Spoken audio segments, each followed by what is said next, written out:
New York Post Sports here. My name is Eric Richter. I'm here with Jeremy Lin. Jeremy, you got a lot of stuff going on right now. ESPN gig. I know you're doing some stuff with the NBA. Recently retired from professional basketball. So first of all, congratulations. And how's everything going with you so far? Obviously, this has been a really fun Knicks run. Yeah, it's been amazing, amazing playoff run. The Knicks have revitalized so many so many people who just have been rooting so hard for the Knicks for a long time, and it's been amazing to see. It almost feels like a movement, and I've just been having a lot of fun, and being able to touch and kind of enter into the broadcasting space has also been great. So no better team to talk about, to broadcast and analyze than the Knicks. Yeah, congratulations on the the foray into basketball broadcasting and analysts and stuff like that. You're doing a lot of Nick stuff for the finals. I believe that you're doing the NBA Today show with Malika Andrews in the area. Just tell me a little bit about that before we really get into the nuts and bolts of the Knicks series. A couple months ago, I was able to go to LA, be on NBA Today for 3 days, and was able to establish rapport with Malika, with Hillary Guy, and even with some of the other analysts. And so, big shout out to Perk, McMahon, and Windhorse, who really welcomed me, and they were just super nice. And Malika was and still is an amazing host and just the ultimate point guard on TV, essentially. And so I'm just excited to reunite with them and to be able to talk Knicks and to be able to talk the finals. You like being on TV and being an analyst and kind of breaking down the game like that? I do enjoy it. After I wasn't sure, and after those 3 days, I felt like there was a passion there. It's a great way to stay around the game. It's a great way to pass on what other people have taught me and what I've learned through my career to the fans and to the spectators. And so I was surprised. I never would have seen myself going into this as a player. But now that I'm done playing, it is definitely something that I have passion about and passion towards. So I'm excited to go in this direction. You've seen the garden light up, right? Like very like oh, it's been slim pickings, honestly, for the last 15 years. Slim pickings where the garden's really lit ablaze, the Brunson burner, as Mike Breen calls it. Just tell me about what the experience is that you're seeing with the Knicks right now, and maybe compare it to what you saw during your Knicks tenure back in 2012, which was another time where the garden was set ablaze with New York Knicks fever. I can't personally talk about what it's like in the garden yet. I will be going back as a spectator for the first time ever. Wow. After leaving the Knicks, I did play against the Knicks multiple times, but I have never been back to the Garden as a spectator. And so this will be my first time in 14 years where I'll be back in the Garden, not as an opposing player. And I can't wait. I really genuinely can't wait for games 3 and 4. And I just know that during the Insanity run, and I remember vividly in the game against Kobe and the Lakers, the garden was so loud that I genuinely, legitimately, I looked down at my feet to see if I was hovering because it felt like I was hovering a half inch off the ground because it was so loud and the energy was so hyped. And so it felt like I was actually off the ground a little bit. And I'll never forget that because it almost felt like an out of body experience. I can imagine that is happening and then some right now with the run that is happening. So I just can't wait to be in to be in that arena again. Yeah, how did that all come together with you coming back? Are you going back with as a part of like your job and responsibility with ESPN? Were you invited back by the Dolans and like singing like Legends Row type of thing? A big shout out to the Knicks. The Knicks have been really adamant and have been consistent about trying to get me to go back to a game.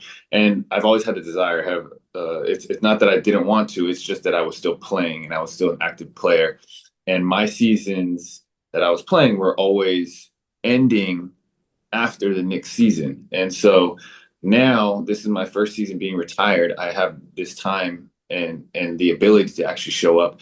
So I can't wait. And the Knicks have been great. Now, will I be doing other stuff? Yeah, I'll be doing some ESPN stuff, some NBA stuff, and also some stuff for the Knicks as well. So it'll be a mixed bag. But big shout out to the Knicks for just always trying to get me back to the Garden, and I'm excited. And I will be sitting there in the arena. I won't be courtside, but I'll be kind of in the first few rows. Oh wow, that's fantastic. I can't wait. I mean, obviously, we'll New York Post will be there, and we'll probably have videos waiting just to see you go onto the jumbotron. I would expect a big time crowd pop. The fans really loved you in New York for a long time. Are you looking forward to feeling a kind of like a crowd reaction back from when you were getting it on a regular basis? Yeah, for sure. And I'm not going in with, I mean, there's no ego here. There's no expectation. I'm not like, I have to be in these seats or I have to be shown on the Jumbotron. I don't know what's going to happen. I don't know the details of it. I just know that the Knicks have consistently extended an invite, and I'm excited to be there. So whatever happens after that will happen, and of course I will be extremely grateful, and it almost feels for full circle to just be Yeah. back in the arena, back with the Knicks fans again. Yeah, it's crazy because like I think when you first burst onto the scene, that Knicks team was pretty talented. Like Carmelo Anthony, Amari Stoudemire, I believe Tyson Chandler was there at that point. Is that the first year of Tyson Chandler? Yep. Yeah. So that was a talented team. I think everybody thought that a playoff run was booming together. And unfortunately, that didn't end up coming to fruition a large part due to injury. Now, you leave the Knicks, but for that season, what ended up happening there? As a lot of it was injuries, and then the everything that happens after that. Like, kind of just walk me through that end of the season for you guys there in 2011, 2012. Yeah, the end of the season, I had the torn meniscus. We get into the first round, and I am doing everything I can to come back, and I just didn't have enough time. The injury was something that genuinely was still affecting me by the start of the next season with the Rockets, and something that I was kind of working through. But I did try to do everything I could to get back. Obviously, for me, I am hyper competitive. I've waited my whole life for this opportunity. The insanity happens, and how gut wrenching it was to not be on the floor and to not be able to compete. I don't think very many people can truly understand that unless you have been in that position before or something close to that. And so that was just really disappointing to me. But injuries are a part of basketball, and so that's just something that it will always be a huge what if in my mind. Like, what if I was healthy? Yeah, no, totally. 2 weeks ago, Carmelo Anthony invited you onto his podcast. He had said that he wanted to talk to you, speak the truth, maybe clear the air with you. I don't know exactly what he means by clear the air. Is there something that you can kind of point to, like clear the air about what or XYZ thing with Carmelo Anthony? And are you going to end up going on to his podcast? Are you going to accept that invite? Yeah, I mean, I think for me right now, and I know our teams are in contact, and I think for me, I've just been, my desire is still kind of the same. Just I would love to have a private conversation before having a public, recorded conversation. And so that's my goal right now is to be able to have that private conversation, and would love to, of course, go on a podcast and talk about those things and talk about certain things publicly afterwards. No, totally. Carmelo, after you left, and I guess is the clear the air thing kind of about like, I mean, not everyone plays like not everybody's Steve Nash, Amari Stoudemire together, or Stockton and Malone. Not that doesn't happen for everybody. Do you think that the clear the air thing is kind of just like about like we didn't play that great together for our short amount of time together? You think that's what the clear the air thing is really stemming apart? Honestly, I'm not sure. In terms of, I can't speak on his behalf. I can guess, but I don't think it would do Melo justice for me to kind of guess what I think he might be saying. And I think, that's so I don't want to guess on that in that regard. But I do think a private conversation will go a long way in terms of being able to work through, talk through, go back and just hash things out and talk about what happened and how things ended. I think that would be, super healthy. So I think that would be amazing. And, I think you can sense and tell from both parties, like there isn't that hostility or that ill will or you're not rooting for the other person. I think it's just something that we can go back and have healthy discussions about. No, 100%. I mean, everything happens for a reason. I think that, I think everyone kind of came out in pretty good spot. I mean, we move on here, and the Knicks are, in the NBA Finals, and they're led by a point guard, just as, for a short amount of time, the Knicks were led by, point guard, such as yourself, score first point guard. Kind of talk to me about like a score first point guard leading a team to success. You don't see that a whole lot. Like you see that every now and then. Steph Curry, obviously, there's a lot of other examples, but those teams were particularly loaded. Talk to me about like just like a score first point guard like Jalen Brunson, kind of leading the team to the NBA Finals as he's doing right now. Yeah, as the game has evolved, I think that's more and more where things are trending, whether it is a Steph or a Kyrie, these types of score first point guards. And I think it's all about who is next to them, who they're being paired with. Steph worked great because of Clay and Draymond and even KD for two of the championships. And Steph is, a Hall of Famer and one of the best point guards ever to play the game. And same with Kyrie. And so with Brunson, they let Brunson do what Brunson is elite at, which is scoring, which is taking over games, and putting the ball in the hoop. And how they have positioned the other players around him. You have rebounding specialists, you have playmakers and facilitators, you have amazing defenders, you have kind of all these things working together. And that is why the Knicks are so dominant. And so in my mind, score first point guards can win championships and have proven to do that and have won many championships, especially in recent years. Small guards, I know there's a discussion around small guards. Brunson is a small guard. Brunson is special. And his ability to take over games and to be able, and at the end of the day, it doesn't matter what your height is, how big or small you are, if you're always taking over the game and if you're always leading your team when it matters the most. So to me, it's not about the height. It's about your ability to get your team over the top, which clearly, Mr. Captain Clutch clearly has that ability to do. He's a matchup hunter, right? Like so, like he, matchup hunting James Harden, matchup hunting in the 76er series a little bit as well. What matchup for the so we saw him isolate Champagny quite a bit down the stretch there. Do you see that as the matchup that he's going to target in game two and going forward, or do you think that he's going to be looking for mismatches elsewhere on the Spurs lineup? Obviously, their defensive lineup's quite good, especially with Wembanyama. But what matchup do you think that he's looking for to try to isolate? Yeah, that's a great question. I mean, I think, generally speaking, he probably won't want Castle and Wemby. Not to say that he can't score on them, he can, and I'm sure he will at times. But is that the most favorable matchup for him? Probably not. I do think Fox and Champagny will maybe be two of the people that he goes after. Vassell might be in there, and even Harper. But to me, it's not. He may not only isolate one specific person, as it is maybe more of I'm going to stay away from those two specific players, Castle and Wemby, unless there really is no more time left on the clock and he just has to go. Yeah, and when you're dealing with a center like Victor Wembanyama, who like I think they list him at 7'3" or 7'4", dude, he looks taller than that on the court. He looks like he could be 8 feet tall. Like he's just so much bigger than like, and Town's like 7 feet tall. He towers over him. Talk to me about like just dealing with a center like that. He's got such long arms. He's all over the court. He wants to play, kind of like his own little zone around the baseline.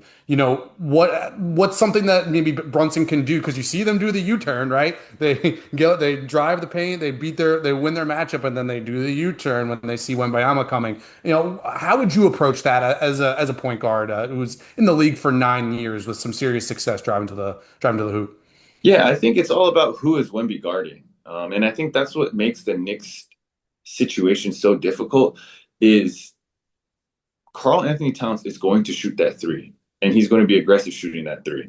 You can also put him on a Josh Hart, which Jerry Allen and the Cavs tried to do. Josh Hart goes off for 5 plus 3-pointers and 26 points. And so is that something that they try to go to? But at the end of the day, if the Knicks are making 3-point shots, there isn't much that Wemby can do to track and lurk and be that safety net for the Spurs defense. And so when as Brunson is evaluating the game, it's really who is Wemby guarding and can I pull him away from the space that I want to go attack. And again, the Knicks 3-point shooting, the fact that they have 5 players on the floor that you have to respect from 3, that is much different than, when Hartenstein was in the game against the Thunder. Yeah, absolutely. Has anything surprised you about this Knicks team? I mean, more or less, this is the same team of last year. Obviously there's different rotations and stuff, but this team just seems to have gotten better. What has surprised you about this Knicks team, if anything? The consistency. It's easily the consistency, and consistency comes down to character and mentality. To me, they have shown high character and high elite mentality. They are not a team that refuses to show up on certain nights. They are not a team that gives up when things are going wrong or when things are difficult. They have won 12 in a row because they treat each game and have respect for each game as if it's a new challenge. And I mean, if you look at them after game 1, they look pissed. Like Brunson looks pissed. He's like, not celebrating. We played horrible. Like, we're better than this. They literally leave game 1, winning game 1 on the road for the NBA Finals, and they're like, we should have done better. Mm-hmm. And that's what scares me. It's like, oh man, I wonder what tonight is going to be like. I wonder what game 2 is going to be like, because I really think they're going to make a lot of adjustments and be an even better team. So San Antonio, in order to stay with them or win the game, has to be even that much better. It's how big of a jump do both teams make? Yeah, what do you attribute, is it chemistry? Because, obviously, look, Michael Bridges, Josh Hart, Jalen Brunson, they're buddies. They're the Villanova gang, right? They won 2 national titles. Do you think it's just, a lot of this is just chemistry? They got a new coach. Is it all Mike Brown and Tom Thibodeau just sent to the side? What is it exactly that made them kind of shockingly really good at it? This good? It's hardly ever that simple that you can distill it just to one thing or one person. When it comes to culture and when it comes to things like this, it's usually a combination of many, many things. But if you want to talk about the things at the top, I would say there is a pre-existing relationship amongst a lot of their core. So there's that internal trust, and you add in other pieces and they are building trust. I think that's very important. There's another part where these players are walking the walk when it comes to sacrifice. Brunson giving up $113 million, that is walking the walk. And that carries into everybody. Everybody has to show up a certain way when your best player is walking the walk. Cat, their second best player, giving up a lot of shot attempts, a lot of scoring, a lot of stats to be a playmaker, to play great defense, to do certain things to allow other people to open up. Their role players, OG, Mikhail, Josh Hart, these guys are getting rebounds, playing defense. They're running the floor, running the lane hard every single time so they can open it up for other people. That is sacrifice. And then, Mike Brown, he comes in and, the one thing they do, and they talked about, before the season started, they had to sign accountability contracts, right? And so he's bringing a level of accountability. He's bringing that type of culture where everybody has to show up a certain way and nobody is bigger than the team. I mean, and there's more, right? And on the outside, I don't know all the ways that these things continue to grow and build culture. But I'm sure there are many more examples of things like this, and all these things are moving in the right direction, moving in the same direction. Just a few more, and I'll let you go. But this has been awesome, and I really appreciate you give me some of your time. On the defensive side, I think the first half was a little surprising in the way that their defensive rotations were kind of not getting to their 3-point shooters, specifically Champagnie. But there was a lot of 3-point shots were being made. I believe Devin Vassell has even had a pretty big game, I believe, on the offensive glass. Defensively, they made some changes, obviously, and maybe if you could walk me through kind of what they did defensively in the first half versus the second half, and maybe what you could see them doing in rest of the series. So the first half and the second half to me wasn't that different in terms of game plan. I just don't think they were expecting Fox, Castle, Harper to get rid of the ball that quickly. And one of the things that struck me from the first half was San Antonio's the timing of when they passed that ball out was so perfect and so fast. And then Champagny is quick release. And so it's not that guys were in the wrong position. I just think they needed a little bit of time to adjust to how quick that ball was going to be fired out. Obviously, they're top to come in because Wemby's rolling. So they do need to be low man. They do need to chuck and be there as protection as Wemby is rolling. But for them in the second half, I feel like they were just a little bit less in because they were ready for that quick pass out. What ended up happening was they started to take some of that away, and San Antonio's offense got increasingly more stagnant. And so they started the game really diming the ball up. Just it was popping, it was moving. And towards the end of the game and into the fourth quarter, it was very stuck, it was very stagnant, and the offense wasn't nearly as creative or hard to guard. So we're recording this before game two Friday at 4:20. Jeremy, what's your feel for the series right now? They just stole game one. They're 6 point underdogs for game two. What do you think for the rest of the series here as we move into game two? I can't go back on my prediction. Obviously, my prediction does not look good right now. My initial prediction that I had, and keep in mind, this is not who, my prediction was the Spurs were going to win. This is, in 6 or 7. This is not what I want. Obviously, I want the Knicks to win. But before the series, I thought the Knicks would come out rusty. I thought they would be a little bit slow. I thought that the Spurs had a lot of momentum beating the Thunder. And so I thought the Spurs were going to win it. Obviously, that doesn't look good now, but I can't be somebody who goes back on his prediction or changes it midway through the series. That wouldn't be fair.